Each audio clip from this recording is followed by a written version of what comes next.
हे strugglers, कैसे हैं आप सब लोग। तो आज मैं एक और नए इंपॉर्टेंट टॉपिक पर डिस्कस करने वाला हूँ। वो है कैसे आप अपने आईक्यू को बढ़ा सकते हैं, या फिर बेसिकली बोलूँ तो कैसे आप ज़्यादा इंटेलिजेंट बन सकते हैं जितने आप अभी हैं, और आप स्मार्ट कैसे बन सकते हैं। सो बेसिकली इस चीज़ को मैं 5 स्टेप्स में डिवाइड करूँगा। उन चीज़ों को फॉलो करो। और स्मार्ट होना काफ़ी ज़्यादा ज़रूरी है, क्योंकि अगर आपका दिमाग अच्छे से नहीं चलता तो आपकी बॉडी ताकतवर होके भी कोई फ़ायदा नहीं है। क्योंकि एक हाथी को भी एक छोटे डंडे से कंट्रोल किया जा सकता है, और वो सिर्फ़ और सिर्फ़ दिमाग दिमाग का ही खेल है। तो अगर आप अपने मेंटली स्ट्रॉन्ग बन जाते हैं, तो फिर आपकी बॉडी भी स्ट्रॉन्ग रहेगी, आपको तोड़ना इम्पॉसिबल हो जाएगा। सो इसको मैं 5 स्टेप्स में डिवाइड करूँगा। So let's start. So first step is read books. अब रीड बुक्स से मेरा मतलब ये नहीं है कि आप कोई भी बुक उठा के पढ़ने लग जाएँ। जैसे कि कोई स्टोरी बुक होगी, फ़िक्शनल बुक, या फिर हो सकता है स्कूल की कुछ बुक्स, जो कि कुछ बुक्स होती हैं जो कि जेन्युइनली आपके काम आती है, मगर कुछ-कुछ बुक्स ऐसी होती हैं जो आपके लिए किसी काम की नहीं होती। जैसे कि अगर मुझे अपनी लाइफ़ में एक साइंटिस्ट नहीं बनना, तो मेरे लिए साइंस की बुक किस काम की? या फिर अगर मुझे अपनी लाइफ़ में एक इंजीनियर नहीं बनना, तो फिर ये मैथ्स की बुक मेरे लिए किस काम की? सो बेसिकली आपको एक ऐसी बुक चाहिए जो कि आपको लाइफ़ के हर एक स्टेज में काम आए, जो कि मैं आपको रिकमेंड करूँगा philosophical book. So basically philosophical books क्या है? फिलॉसफिकल बुक्स आपकी मेंटालिटी को चेंज करने में मदद करते हैं, आपको मेंटली स्ट्रॉन्ग बनाते हैं। जैसे कि आपकी लाइफ़ में कोई भी प्रॉब्लम आती है, तो उस प्रॉब्लम को आपको कैसे फेस करना चाहिए, उसे कैसे ओवरकम करना चाहिए, ये फिलॉसफी आपको सिखाती है। और इसके अलग-अलग तरीके हैं, जैसे कि कई सारी फिलॉसफी होती है, जैसे कि स्टोइसिज़्म और मैकियावेलिनिज़्म, निहिलिज़्म, बहुत सारी। तो आपको एक मैं रिकमेंड करूँगा, स्टोइसिज़्म को फ़ॉलो करो आप, जिसको बेसिकली मार्कस ऑरेलियस की बुक आप मेडिटेशन पढ़ के भी फ़ॉलो कर सकते हो। और भी कई सारी बुक्स हैं स्टोइसिज़्म के ऊपर, तो आप स्टोइसिज़्म को यूट्यूब पे भी सीख सकते हो। स्टोइसिज़्म एक ऐसी फ़िलॉसफ़ी है जो आपकी लाइफ़ को बदल के रख सकती है। आपको प्रॉब्लम्स कैसे आप देखते हो, उसका नज़रिया आपका चेंज हो सकता है। सो स्टोइसिज़्म की बुक्स पढ़ो, फ़िलॉसफ़िकल बुक्स पढ़ो, और रोज़ मैं आपको रिकमेंड करूँगा आप 4 से 5 पेज पढ़ो। मेरे पास वो बुक अभी नहीं है, तो मैं एक दूसरी बुक पढ़ रहा हूँ फ़िलॉसफ़ी के ऊपर, जो कि है व्हाट गॉड वांट्स। सो आप भी ऐसे ही कोई भी बुक पढ़ सकते हो। बस ये ध्यान रखो कि वो बुक एक्चुअली नॉलेजेबल हो, और ऐसे ही कोई भी बुक उठा के मत पढ़ने लगना। So now let's move to second step, जो कि है play chess. So basically chess खेलने से आपका भी दिमाग काफ़ी ज़्यादा तेज़ होता है, क्योंकि चेस में लगभग कई सौ मिलियन मूव्स हो सकते हैं।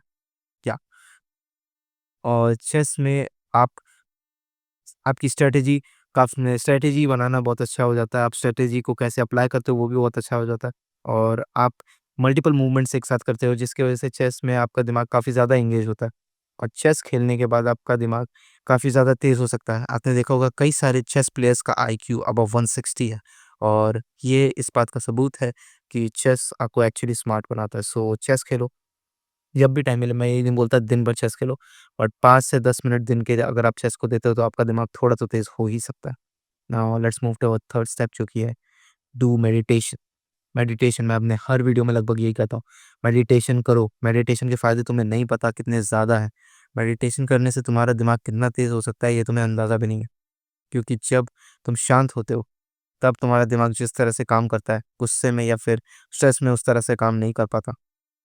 और अगर तुम मेडिटेशन करते हो, तो तुम्हारा दिमाग बहुत ही ज़्यादा काम हो जाता है, और तुम हर एक चीज़ को अलग तरह से देख पाते हो, हर एक चीज़ को अलग तरीके से सॉल्व कर पाते हो, जो कि एक काम माइंड से ही हो सकता है। सो रोज़ मेडिटेशन करो 1 से 2 टाइम। और जैसा कि मैंने बताया था पहले भी, अभी भी बता रहा हूँ, 3 सेकंड्स नहीं, 4 सेकंड्स इन्हेल, 7 सेकंड्स आपको ब्रेथ को होल्ड करना है, और 8 सेकंड एक्सहेल। सो इसे फॉलो करो। और now let's move to our fourth step. So fourth step ये है, आपको क्लासिकल म्यूजिक सुनना है। सो आप सोचोगे कि एक म्यूजिक का टाइप आपके ब्रेन को कैसे फास्ट बना सकता है। सो एक्चुअली मैं आपको बताता हूँ। आज से कुछ सालों पहले अराउंड 1990s के टाइम पे, अर्ली 1990s में एक स्टडी कंडक्ट की गई थी कुछ एक यूनिवर्सिटी द्वारा, जिसमें उन्होंने कुछ स्टूडेंट्स को एक टेस्ट दिया सॉल्व करने के लिए, और कुछ स्टूडेंट्स को क्लासिकल म्यूज़िक सुनते हुए वही सेम टेस्ट सॉल्व करने को कहा। तो जो नॉर्मल स्टूडेंट्स थे, उनके मुकाबले जिन्होंने क्लासिकल म्यूज़िक सुना था, उनका आईक्यू 5 टू 10 पॉइंट्स तक बढ़ गया था। या 5 to 10 points just classical music सुनने की वज़ह से। सो क्लासिकल म्यूज़िक का इफ़ेक्ट आपके ब्रेन पे काफ़ी ज़्यादा अच्छा पड़ता है। और क्लासिकल म्यूज़िक सुनना बाकी म्यूज़िक्स के मुकाबले काफ़ी ज़्यादा अच्छा होता है क्योंकि बाकी म्यूज़िक्स में लोगों की वोकल आवाज़ें होती हैं। मगर जो क्लासिकल म्यूज़िक होता है उसमें सिर्फ़ और सिर्फ़ इंस्ट्रूमेंट्स के साउंड होते हैं जो कि माइंड को भी रिलैक्स करते हैं। सो आपको क्लासिकल म्यूज़िक सुनना चाहिए। और now let's move to a fifth and final step जो कि है प्रॉब्लम सॉल्व। अब प्रॉब्लम सॉल्विंग कुछ भी हो सकता है लिटरली। आप यूबिक्स क्यूब सॉल्व कर सकते हो। आप अपनी लाइफ़ की कोई प्रॉब्लम सॉल्व करने में इसको ट्राई कर सकते हो। जैसे कि सेल्फ रिफ्लेक्ट करो कि मेरी लाइफ़ में ये प्रॉब्लम है, मुझे इसे ऐसे सॉल्व करना चाहिए, ऐसे सॉल्व करना चाहिए। मुझे अपने गोल्स को कैसे अचीव करना चाहिए। और मैथ्स की प्रॉब्लम ही सॉल्व करके आप अपने आप को स्मार्ट बना सकते हो। बट मैथ्स उतना ज़्यादा लाइफ़ में अप्लाई नहीं होता। हाँ, कुछ हद तक होता है अगर आपको मैथमेटिशियन बनना है, साइंटिस्ट बनना है या फिर आपको कोई जीनियस बनना है तो। बट अगर आपको लाइफ में प्रैक्टिकल स्किल्स चाहिए तो आप अपनी लाइफ की प्रॉब्लम्स को सॉल्व करो और उससे आपकी प्रॉब्लम सॉल्विंग स्किल्स अच्छी होंगी। और यही सब चीज़ें फॉलो करके आप अपने ब्रेन को स्मार्ट बना सकते हो। बट एक चीज़ याद रखना, अगर आप इस चीज़ को कंसिस्टेंटली नहीं कर रहे हो तो इनमें से 1-2 चीज़ करके आपको उतना ज़्यादा इफ़ेक्ट नहीं दिखेगा। हालाँकि थोड़ा बहुत दिखेगा, बट बहुत ज़्यादा इफ़ेक्ट अगर आपको चाहिए, आपको एक्चुअली स्मार्ट बनना है, सो इन सभी चीज़ों को फॉलो करो। And that's it, thank you. मैंने आपकी लाइफ में वैल्यू ऐड की है, मैं चाहता हूँ आप भी मेरी लाइफ में वैल्यू ऐड करो। लाइक, शेयर, सब्सक्राइब कर देना। That's, thank you. Bye bye.